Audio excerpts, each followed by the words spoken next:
Before we begin, please note we will be using the Q&A system to pose questions and allow you to upvote questions you want to make sure are addressed. If you have ideas or comments about information that's being shared or prompts, please do that through our chat. So remember, at the bottom of your screen, you have two options. One is the Q&A and the other is to chat. Make sure with the Q&A that's where you pose your questions, and feel free to upvote those questions that you think are most critical or most essential to your understanding today. And then within the chat, please add ideas or comments as we get going around this work and some of the work that you're doing locally. A copy of today's slide deck and a link to the recording of today's sessions will be emailed to all participants who are registered and distributed in Monday's headlines through MASSP. Please note this webinar is being recorded and will be posted for public viewing. The information provided by MASSP and our panelists are advisory in nature based on information developed by MASSP, MASE, and MPAAA, and agreed to by MDE as of February 3, 2022. We know things can change within our legislature, as well as in other local regions based on your school board. So we're going to share what's possible, as well as ideas for consideration as you move forward.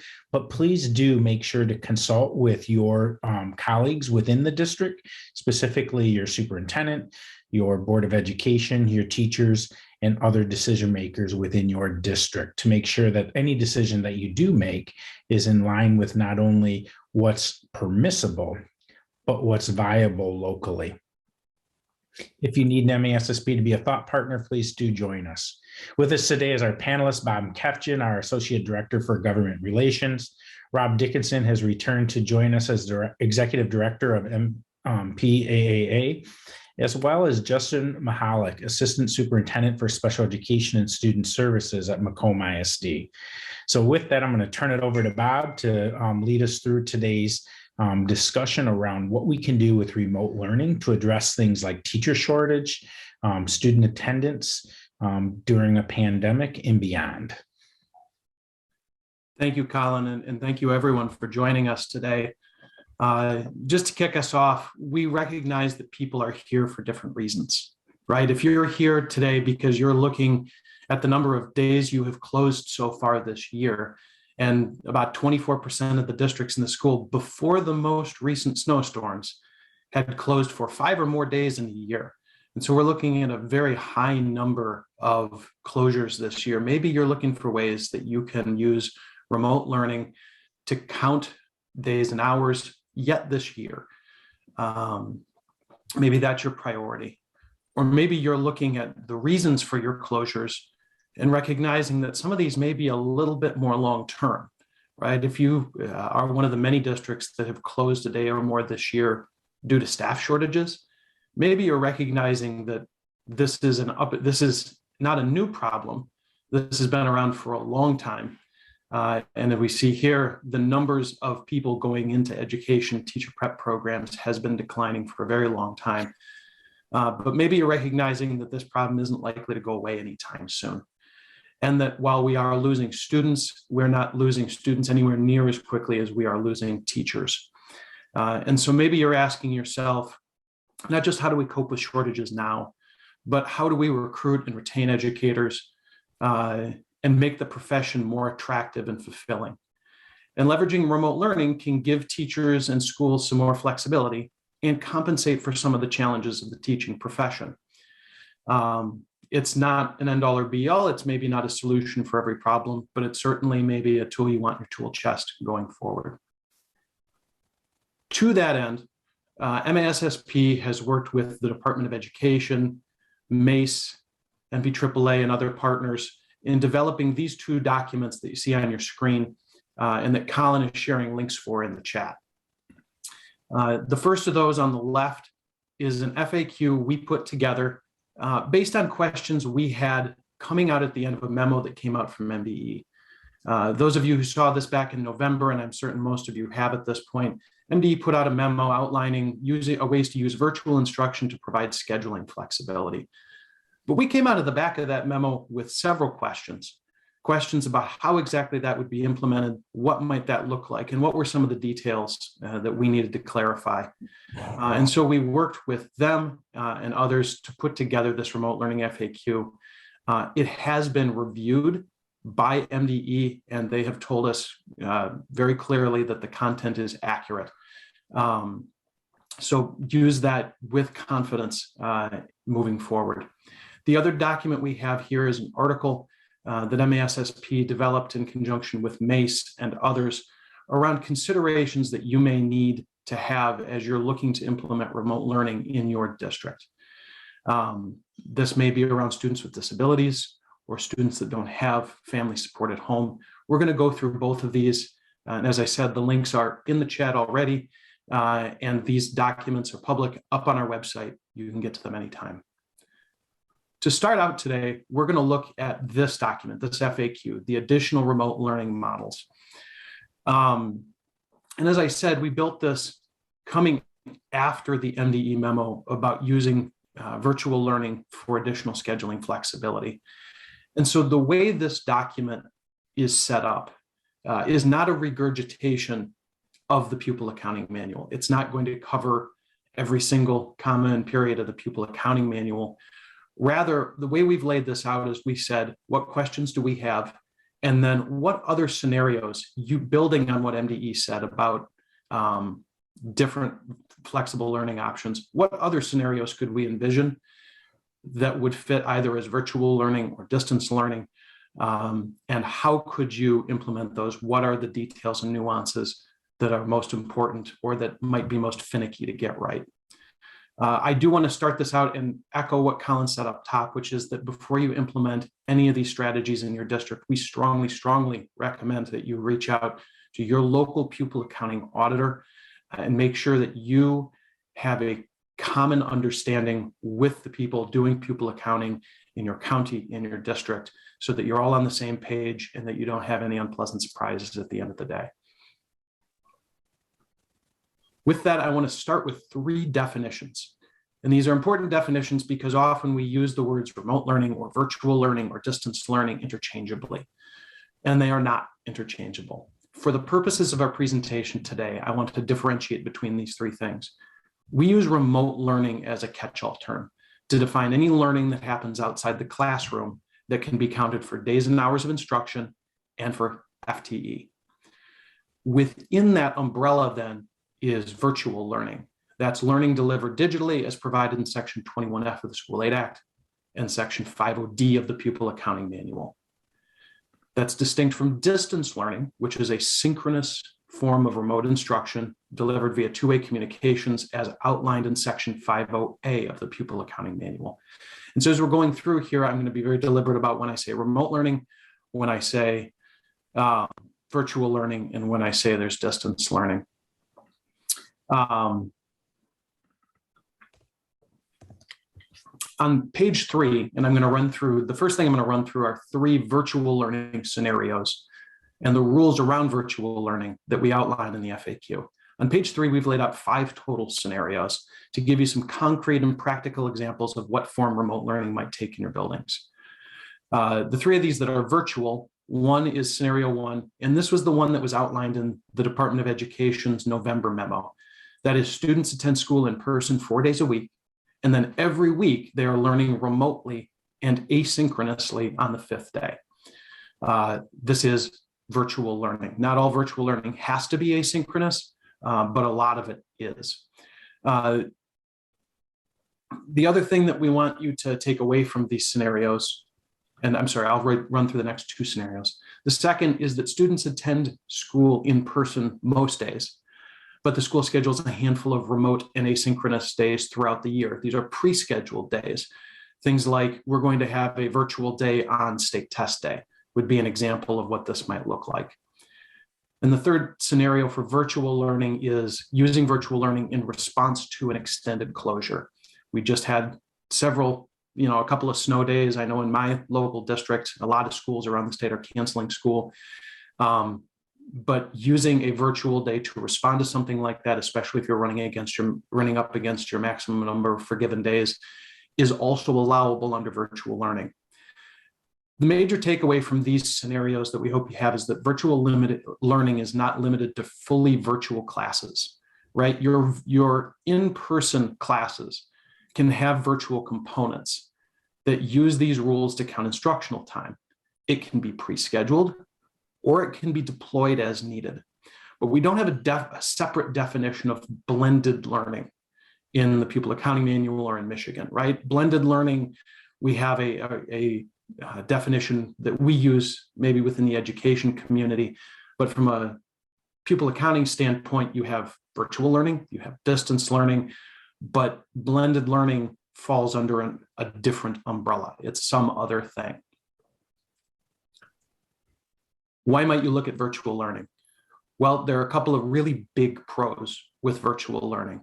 It is asynchronous, which means that it's any time, any place, any pace for the students, but it also means that you don't have to have a teacher in a Zoom classroom all day during your virtual learning day. You have a lot more flexibility in how you're going to schedule and how you're going to deliver instruction. You also don't have to worry about the 75% attendance requirement. Students who are learning virtually do not count for or against the 75% attendance. And so if all of your students are learning virtually on a day, you don't have to worry about whether or not you're going to make 75% attendance for that day. Unfortunately, there are also some cons with this. You have a lot more work up front in order to use virtual learning. You need a lot of documentation up front, and we'll walk through that, things like parent permission and EDPs for students. There's a lot more documentation overall, especially if you're going to be trying to use, you're going to try and count FTEs during a virtual learning period. And there are more nuances and complexity to get it right so that you can count the days and hours, so that you can count the pupils for FTE. But that's, again, part of our goal today is walking through what that looks like and helping you understand it.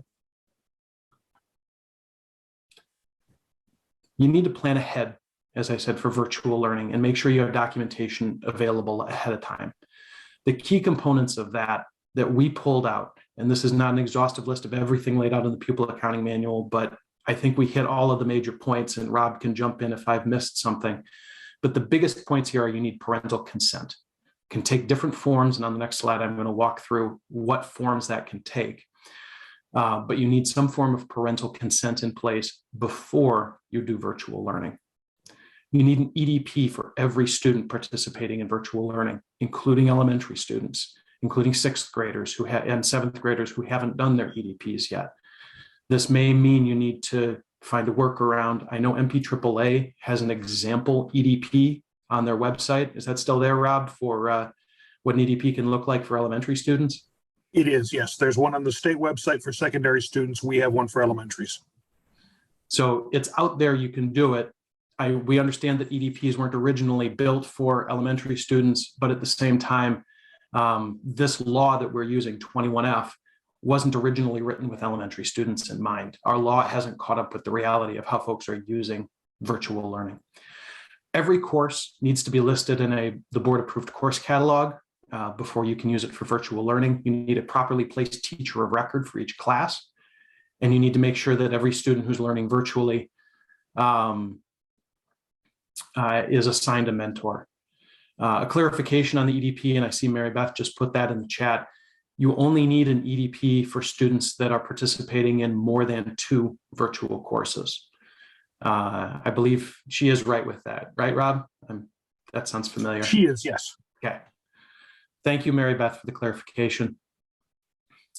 So as we're looking at this and we're thinking about how do we prepare some of this documentation, let's start by looking at parental consent.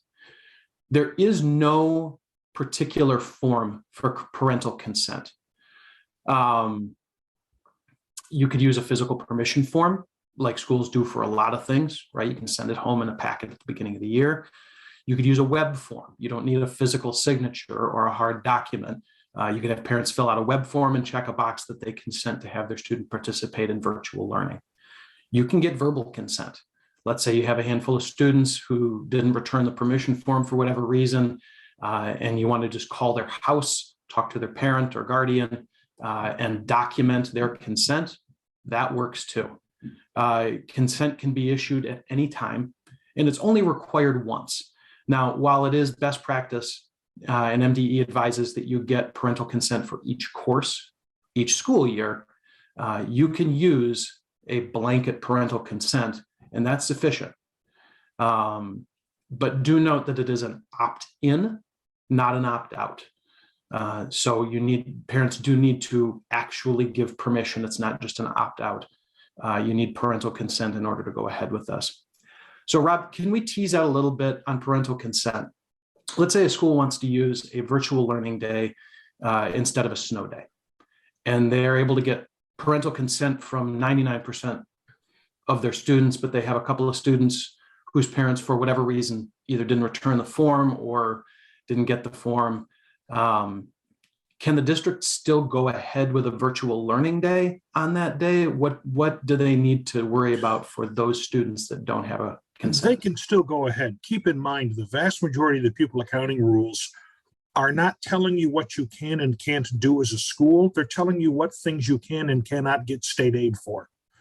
And so there is a period during the count period where those documents are being checked in virtual learning, and it's intended that if you have any student receiving virtual learning all during the year, that the that parent permission is in place. But the penalty for it would really probably only apply if this were to occur during the count period. And if we're talking for a short period of time, just for 1 or 2 days, then you may have a student that you would not be able to count virtually because you don't have the parent's permission in writing. But they would, if it's only for a couple of days over the 30-day count period, the school comes back the following week, the student is going to school, then you could basically treat those days as an absence and simply count the student's attendance before and after the virtual learning period of time. If, however, you had to go to virtual learning over an entire count period and you had students that did not have the written permission, then those would be students you would likely lose FTE on. But again, this is all part of something that you need to have talked through with your auditors as you're finding out about it. Let's talk a little bit about verbal consent. I saw Barbette put a great clarification in the chat, and that's about documentation, proof of consent. Verbal consent, right, because the auditor wants to see something to know that consent was given, and the typical way that's done is with a signature on some form, whether it's part of the yearly handbook reply information that comes out or the enrollment form, whatever that may be. Having some sort of paper form is always going to be the easiest way to convince your auditors that yes, the parents have given permission. What about a call log? You called the home, you spoke to the parent, you record the parent's name when the call occurred, that the parent gave consent. I think that's going to be something that different auditors may have a different take on. So if that's something a district is going to rely on, you absolutely want to have a conversation with your auditor about that ahead of time. Great. And thank you guys for the clarifications. If you do have questions, do try to put them in the Q&A instead of the chat, just so we know where to look for questions. We do appreciate the clarifications, though, on a lot of this that are going into the chat. I do see a question in there, Rob. Do we need parental consent yearly, each year? The way the law is written, it just says you need parental consent. And so even the folks at MDE have said that you are in compliance with the law if you did it when a student enrolls as a kindergartner all the way through 12th grade. But for practical purposes, it's certainly better to at least ask for that permission yearly, so that as your students are progressing through the grades, the parents have a better idea of what's going on with their kids educationally. Great. And then the other question that I see there from Ellen Fisher, it says consent may be issued at any time. Do we need that consent in place prior to virtual learning, or could you get the consent after the fact? It's intended that if the student's going to be counted over count day, that the permission is already granted. So again, that might be something that your auditor may let you slide on if you have a situation, but the rule would be that in order for the student to be countable, you should already have that permission in place. Great. Thank you for that clarification. Mm-hmm. All right, I'm going to move on from parental consent. I want to talk next about two-way interactions. Two-way interactions are something that I know from talking to principals who were doing virtual learning last year during the pandemic was a particular challenge. remembering that we had different two-way interaction rules last year than are the standard rules. I want to walk through what the existing rules are that are still in the Pupil Accounting Manual that were there before the pandemic around two-way interactions. And those are, you need one two-way interaction per week with every student who's engaged in virtual learning all year long. That's the requirement, one per week all year long for every student who's engaged in virtual learning. But, and these are some important caveats, first, the only audited two-way interaction logs are those that are used to prove an FTE during the count period. And Rob, if I overstep, make sure that I'm staying within the guardrails here, but I'm pretty sure I'm dead on with that one, right? You are. The only thing I would point out, however, is that once per week, that is per student, regardless of whether the student is taking one virtual course or their entire schedule. So Right. it's an important, because if you're collecting it for each course and they miss 1 week or the documentation is mislaid or something, go to a different course that occurred during that week. So you do have those as backups. Right. But the standard is once per week, no matter how many courses. So Right. it could be in one course, it could be in all the courses. Correct. Again, you want these systems in place, right? You want to plan ahead for how you're going to manage your two-way interactions. But if you're outside the count period or you're not using these to prove an FTE, they're not going to be looked at. You're going to keep the records locally. The other caveat with this is that physical attendance can be used as a two-way interaction for students who are doing blended learning if the pupil is in physical attendance more than 50% of the week. So let's say you are doing the students in class 3 days that week, and you have 2 virtual learning days like we might have this week, right? You do 2 virtual learning days instead of snow days, but the students in school in attendance 3 days out of the week. You can count that attendance roster, that record, as your record of a two-way interaction for that week. That works for an FTE. That works for your all year long two-way interaction record. Rob, I see a question in the chat there. You said it does not need to be all courses. Can we reiterate that one? Sure. When you're talking about proving your students' participation for your count over the 2 count periods each year, in order to prove the student has participated in their virtual learning course, whether they are taking 1 course or all 6 courses for the day, your auditor is going to be looking for 1 two-way interaction per week per student. So the student who has 1 course, it's 1 two-way interaction per week. If the student has all 6 courses, it's still 1 two-way interaction per week in order to satisfy the needs of the auditor for the FTE. And then student is in attendance, Rob, on-site, face-to-face at the school attendance, or let's say you did a distance learning experience and you took attendance on a distance learning day. Does that count as attendance? From a pupil accounting standpoint, distance learning is button seat learning because it is synchronous. The teacher and the students are in constant communication with each other during the period of education.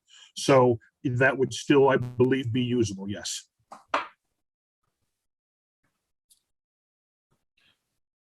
All right. We can keep coming back on these. Colin, we're getting a lot of comments and questions. Am I missing anything? Have you seen anything I've missed? There's one at the top that maybe we hit at the end. I was just responding to Janelle regarding the clarification. So just to reiterate that, although it's good practice to have two-way interaction logs for all of your courses between teachers and students, it's not a required practice. It has to be for 1 two-way interaction per student, regardless of how many courses are online.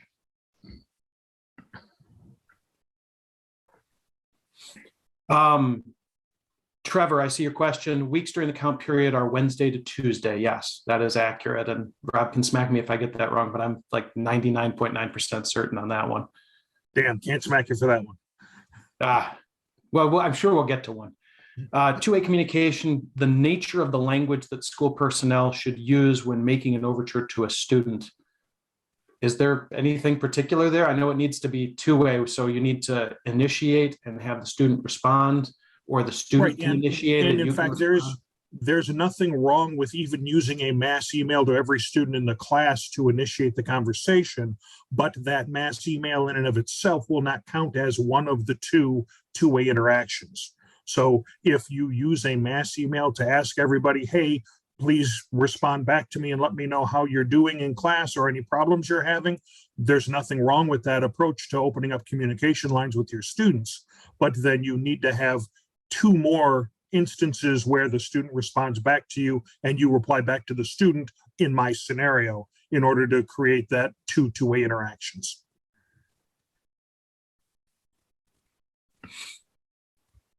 All right.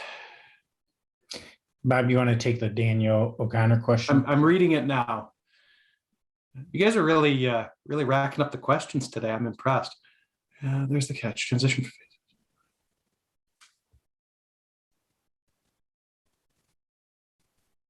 Yeah, you definitely need to meet the attendance mark from the state to collect an FTE on the student. Yes, there's no question. You need to, for within the count period using two-way interactions, yeah, you need one per week for the full count period for each student.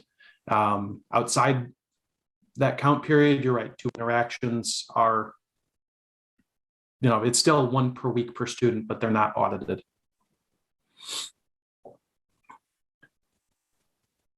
Two interactions for the 4 days in person, 1 day off virtual learning, Rob, since if they're in the school in attendance or distance learning in attendance, if they're in attendance 4 days out of the week and 1 day virtual, their virtual learning day, they can count the physical attendance as two-way interactions, right? I can imagine Yes. I can imagine a scenario where that would not be the case. Let's say what if you did a different class on Fridays? You did 4 days in person and you were running 5 courses instead of 6. And then on the 5th day, every kid took a fully virtual 6th course. Then you would need or if it were some sort of seminar or something like that, that was not a continuation of the butt in seat coursework, then yes, then it would be its own and that would be a virtual without being blended. Okay.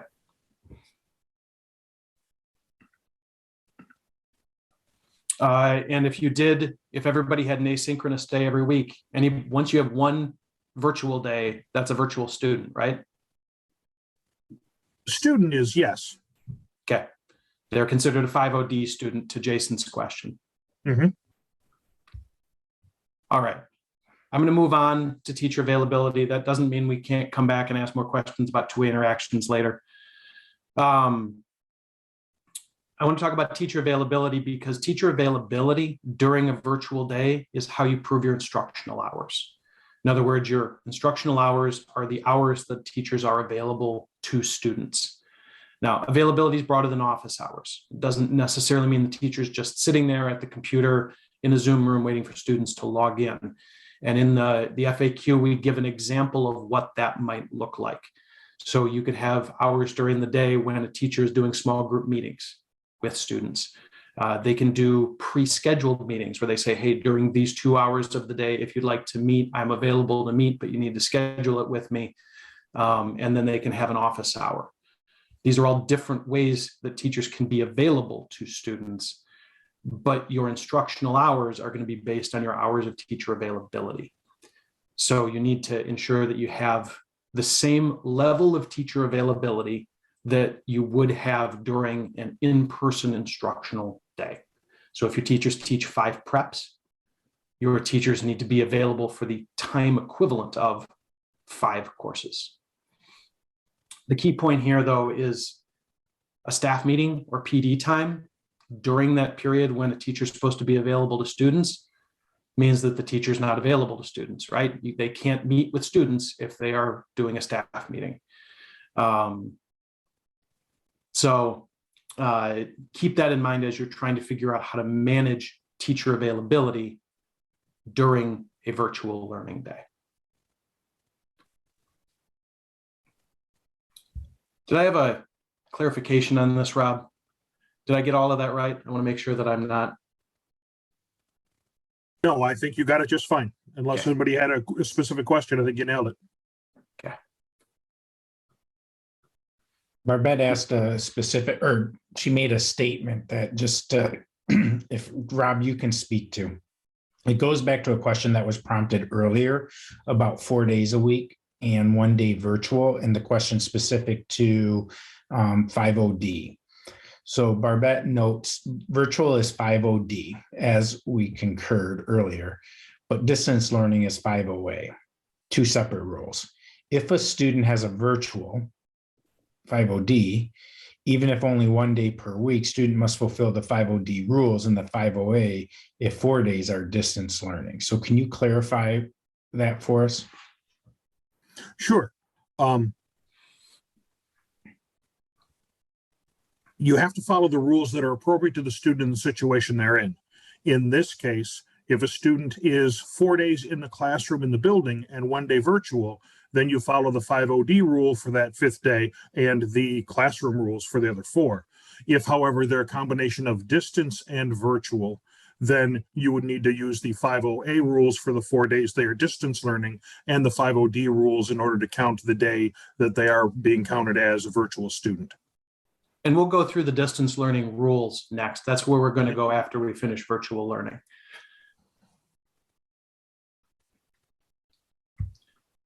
The other piece that I want to emphasize on this is content availability.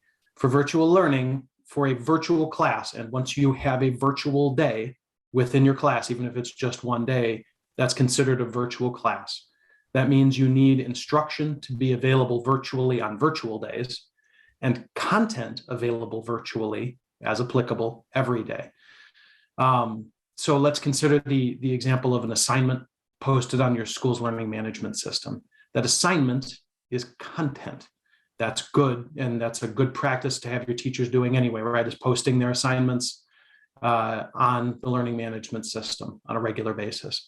But just having that assignment posted on the learning management system is not instruction.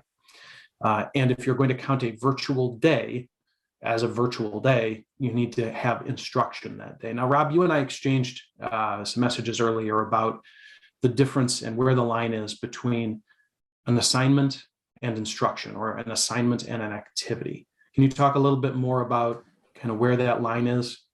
Yeah, when you're dealing with virtual students, it's important that you be able to show more than just a login. And setting out an assignment is similar to being able to show that a student logged into the online learning system at some point during the day. That shows that they logged in, but it doesn't show that they actually participated or in any way interacted with the system, because they could, of course, logged in and then immediately logged out again. So you're looking for more than just that one quick login. You're looking for actual interaction, whether it's completion of an assignment or some sort of log within the student or within the online learning tool that shows that they completed so many minutes or hours of interaction with the system, or completed a particular course of study, or read through a chapter, whatever the case may be. You need to be able to show more than just that point in time. It needs to show that there was some duration to it. Thank you. Technology for virtual learning, this is not new. These are the same rules that have been in place for virtual learning for a long time. Virtual learners need the same access to technology as in-person learners. If a student is taking more than 2 virtual courses, the school needs to provide them with a computer, any necessary software that they need to engage in virtual learning, and access to the internet that is at least 3 megabytes per second of download speed and 1 megabyte per second of upload speed.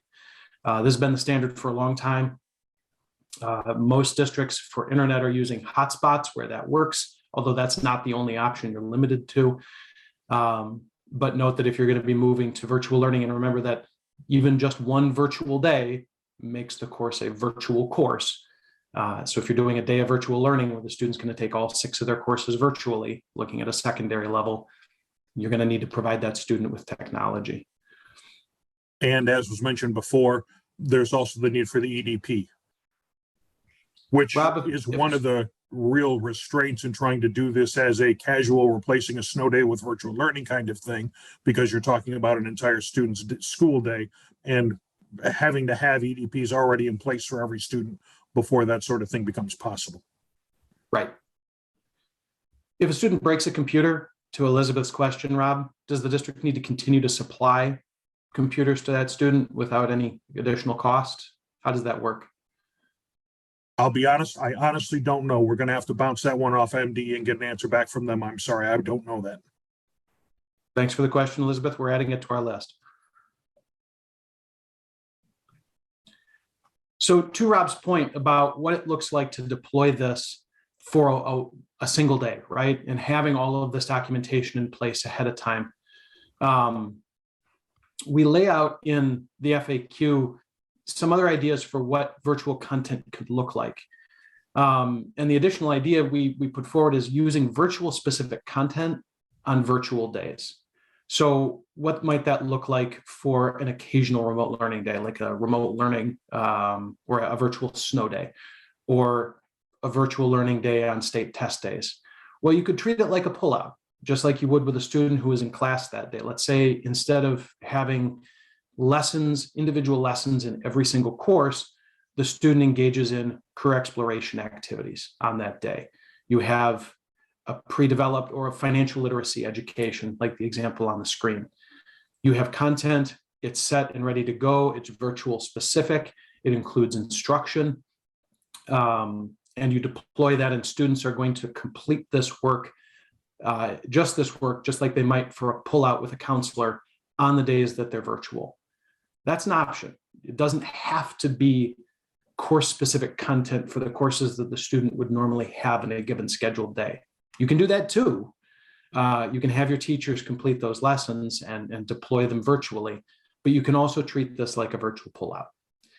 Similarly, for the school that's in session 4 days a week in person and 1 day virtually, you could have a day where you're doing a virtual seminar, right? Where you have different content on your virtual day than you would for your traditional in-person days. For that virtual seminar, though, as we talked about earlier, if it's a different course and it's exclusively virtual and there's no in-person component to that, then you have different, you need to make sure you've got your two-way interactions to count your FTE. You need to make sure that you've got an appropriate teacher of record assigned. You don't have an in-person teacher you can use. All of those things that you would need to do for a fully virtual course are going to be very important if you're doing a fully virtual 1 day a week seminar. So we've talked a lot about virtual learning. I'm going to shift gears because the other major category of remote learning that we cover in this FAQ is distance learning. Again, distance learning is synchronous learning. Think Zoom classroom. I go back far enough to remember the GenNet setup where you had synchronous learning between two different classrooms with television monitors in the room and a teacher teaching in one district and students learning in a different district. That's distance learning too. It's student and teacher physically separated but engaged in distance learning. But today we're pretty much talking about Zoom classrooms. And so we've outlined two scenarios in there around virtual classrooms. Again, these are very similar to distance learning. Again, these are very similar to the virtual learning scenarios, right? Students attend school in person most days, but on a handful of days throughout the year, the school decides that they're going to pre-schedule distance learning days, and students are going to engage in distance learning outside the building. You might do this on the day when you need the students out of the building, like a deep cleaning day. Alternatively, you can use distance learning as a response to weather or health circumstances or whatever. And I know a lot of schools, even DPS-CD is using that this week for its snow days. They are using distance learning, synchronous learning at a distance to cover their days and count them as instructional time. You can absolutely do this. Distance learning definitely has some pros and cons to it. Pros, it's less documentation, right? You don't need an EDP or parent permission or any of that stuff up front. The pupil accounting rules are much simpler, pretty much just take attendance. And it may be easier to transition to on the fly. But on the con side of things, it's synchronous, which means that you need your students in a Zoom classroom or whatever you're using at a particular time using your bell schedule. You need the teacher in that Zoom room the whole time. You need to worry about 75% attendance. And I know some districts have been struggling with that this year.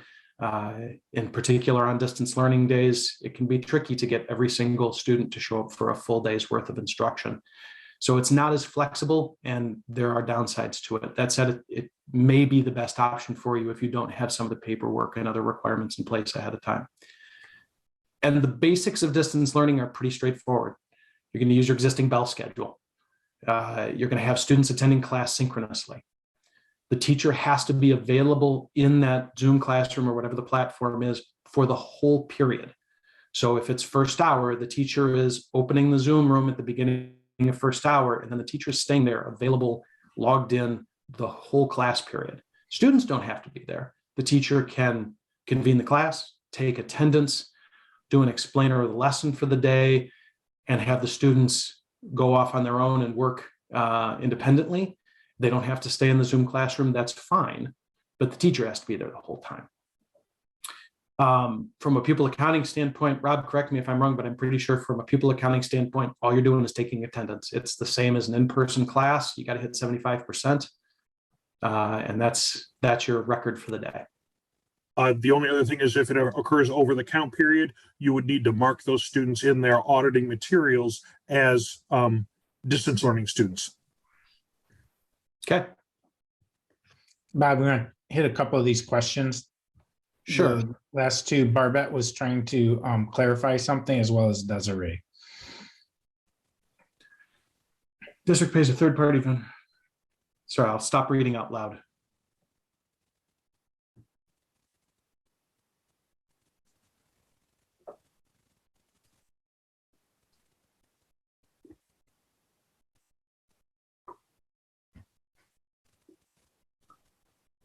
Barbette, I'm not sure I'm understanding your question. Rob, do you understand Barbette's point? Fully, no. I'm sorry. Okay. I'd be happy to touch base with you after this, Barbette, or if you want to provide a little bit more clarification. I'm sorry, I can't, I don't understand the question well enough to answer it right now.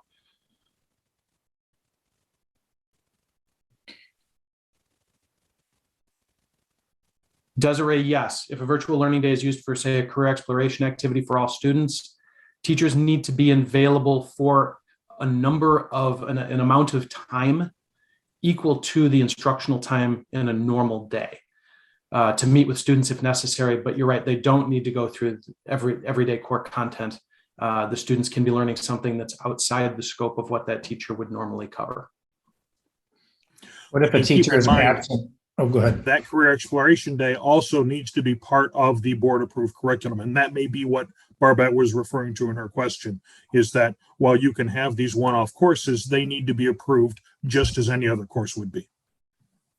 Sure, but let's say you're using it as almost the equivalent of a pullout, Rob, where a counselor would normally come down, take a student out of math class, have them go down and do career exploration and develop their EDP for the day, or you take a group of students down to the computer lab with a counselor and you have them work on their EDPs.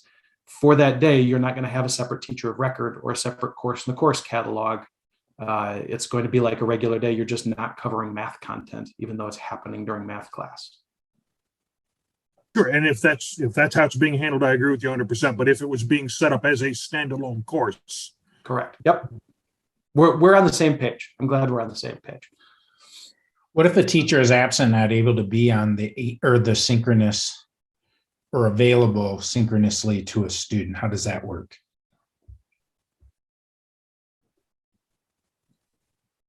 The district is going to have to come up with an alternative, just as they would if there were a teacher who was absent on any day when school is in session within the building. The distance learning rules don't make any additional allowance for that. The substitute would be needed in some way. So that substitute could be the principal, the dean of students, the assistant principal, the counselor, just like in a school day, if you don't have a sub available where that person could cover. The same rules would apply. So as long as that principal is qualified to be a substitute, yes. And of course, there's the new rules that have passed this year that have taken out a lot of that certification requirements for substitute teachers. But again, the rules for distance learning are the same as rules for button seat learning. Would the teacher need to provide mentor logs for distance learning? No. Elizabeth, we'll get to your question in the next section where we talk about considerations for students with disabilities and other special populations. In Power School, Rob, can you clarify again what you meant about how to mark the student as a distance learning student if you're taking attendance during the count period?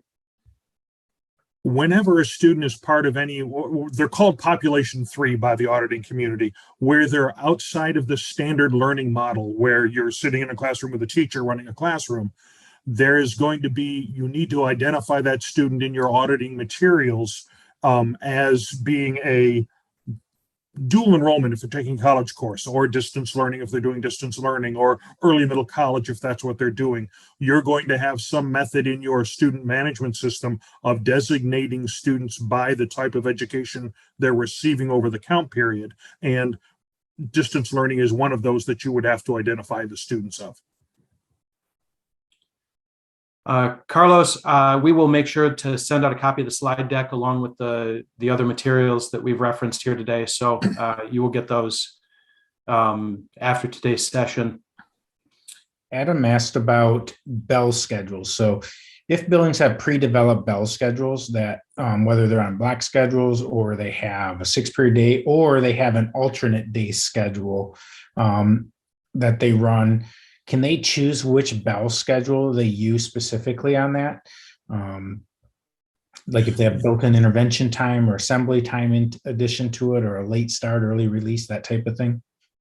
They can, but again, the same rules apply to distance learning as a traditional school day. So if the district decides to take an alternate calendar for a given day of school, they can do that, but it goes, then that changes their calendar and how many days and hours. Certainly there's a day of school, but how many hours that then count towards their 1,098 for the end of the year. And for, let's say, in 8th grade, Rob, where everyone has the same 4 core classes, could they have the whole grade level get on Zoom at the beginning of the day, provide instructions to all of those 8th grade students synchronously, take attendance, and then send students to asynchronous work time, have teachers be available the rest of the day? Or do those teachers, for a distance learning scenario, do all of those teachers need to be in a Zoom classroom all day? I think the answer is yes. For distance learning, whether you're doing a whole 8th grade or part of it, you need a Zoom classroom with teachers in it available to students all day. I believe that's correct. You're at least going to need to be able to respond to students in some way. And if you've got a Zoom meeting with 250 students on it at the same time, you're going to have to be able to convince your auditor that you're going to be able to adequately deal with questions and comments and things like that with an audience that large. There is not a dedicated, I don't believe there is a dedicated limit to a student-teacher ratio during a distance learning course, but the farther you stretch that, the less likely your auditor is going to accept it as a legitimate course time. All right. In the interest of time, I'm going to move ahead to the next section here because we're coming up against 2 o'clock, and I want to make sure that we have the conversation about considerations that districts may want to make for students with disabilities or students that are struggling with family support. The article that is up here, and I think we shared the link earlier, and hopefully Colin can throw it in the chat again. When you get the slides, it's also linked from there. This is an article that MASSP developed in partnership with MACE and others. And the purpose here is not hard and fast legal guidance or pupil accounting guidance. The article is to provide you with some considerations that you may need or want to make if you're looking to implement more remote learning. Fortunately, we have Justin Mahalik with us today because I am not a special education expert, but fortunately he is. So we have Justin and Colin from MASSP, both of whom have special ed expertise. So I'm going to go through this article, let you know what's in there, and I'm going to ask them to fill in any gaps that I may have as we go along. The first here, and this is sort of the bottom line, when we're talking about considerations for remote learning for students with disabilities, is that the school must provide a student with all of the services outlined in their IEP. There's no single right way to do this. I mean, IEP at its very nature is individualized to the student. And variations in how you deliver remote learning or what kind of remote learning you're using are going to require different plans for ensuring that students get FAPE, free and appropriate public education. But regardless of what modality you're using for instruction, you need to make sure you're providing students with all of those services that are outlined in their IEP.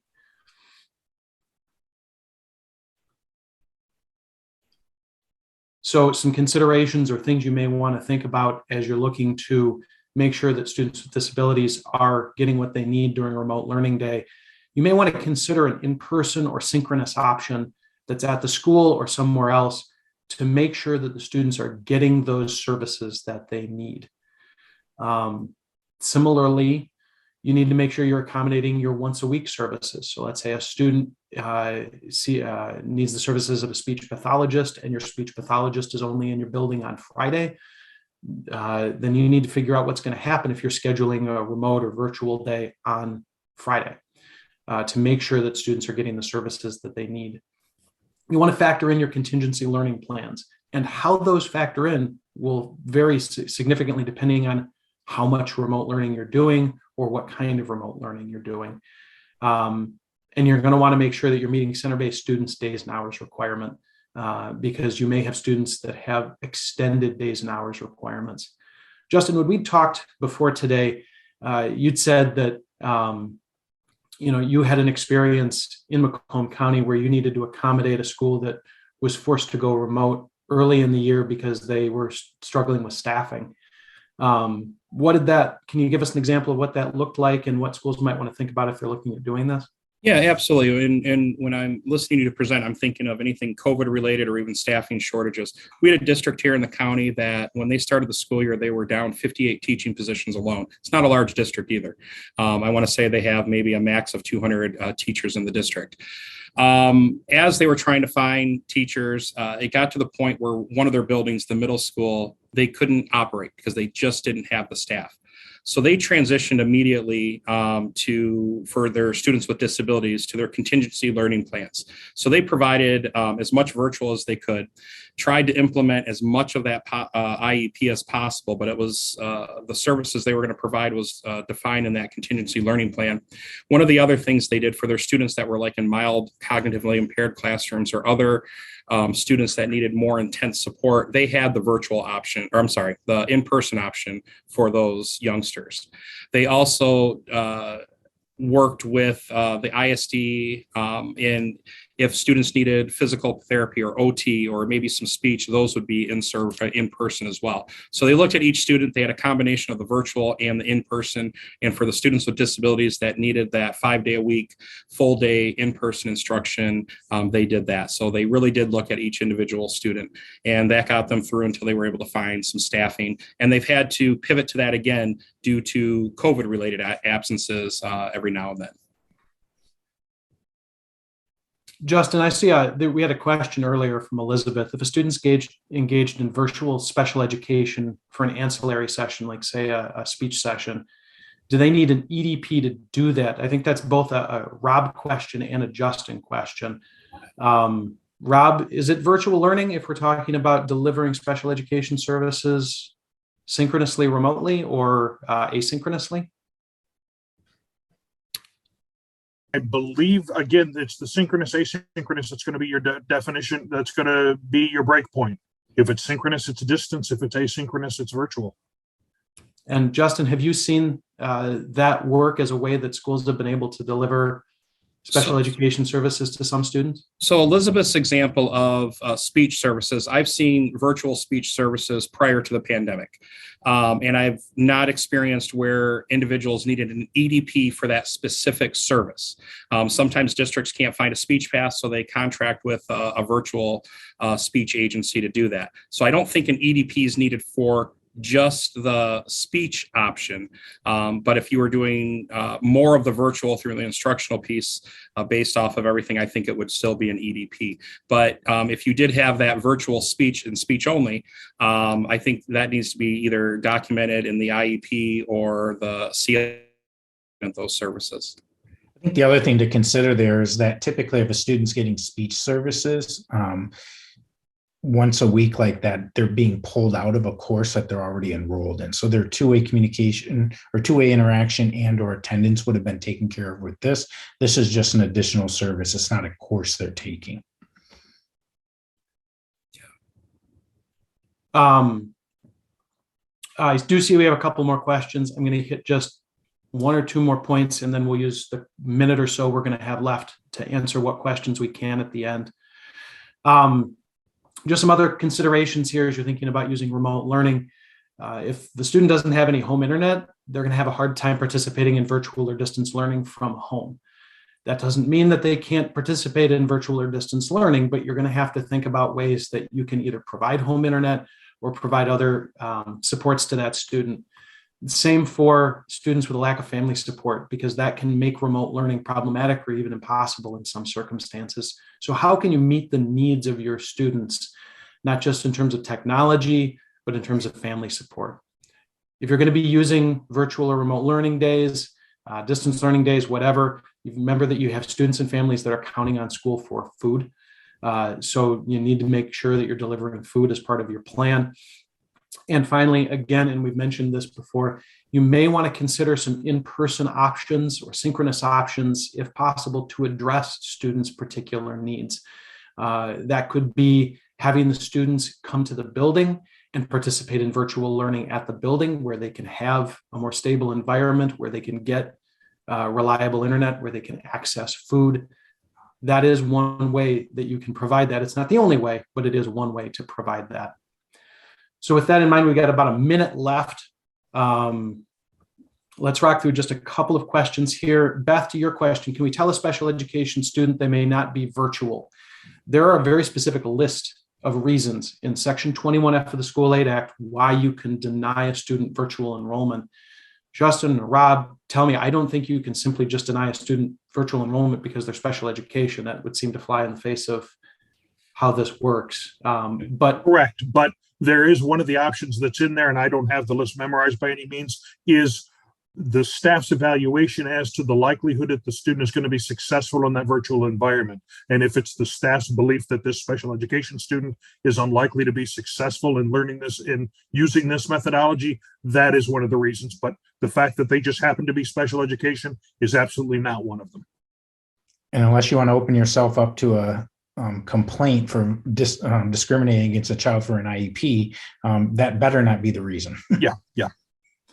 Tom, your question about appropriately placed teacher being defined, appropriately placed teacher is certified and endorsed both for the grade level and the subject area of the course. Teacher of record for virtual courses, especially contracted virtual courses, can get a little bit sticky. It's unfortunately a little more detailed than we have time to cover today, but that's how we define appropriately placed teacher. I think I'm going to make this the last question. It's Barbette's question about, would the IEP need to include how services are being provided? Justin, I'm going to kick that one to you. Yeah, I would say yes. More information, the better. It's going to help you with the complaint process and everything else if a parent did file a complaint. But it's your full offering of FAPE. So how are you providing that type of service or instruction? And with that, everyone, we are hard up at 2 o'clock here. So I know we have a lot of content and we've had a lot of questions. We'll go back through. Hopefully we've answered pretty much everything that you guys were asking, but we really appreciate you joining us for today. We will be distributing a copy of the video of today's session, along with the slides, and the 2 supporting documents that we've developed to everybody who signed up for today. So thank you for joining us. Really appreciate it. And thank you to our panelists, Justin and Rob and Colin, for joining us today and helping us out. As you're looking forward, don't forget that MASSP offers a number of free virtual learning events, or not virtual learning, virtual PD like this webinar.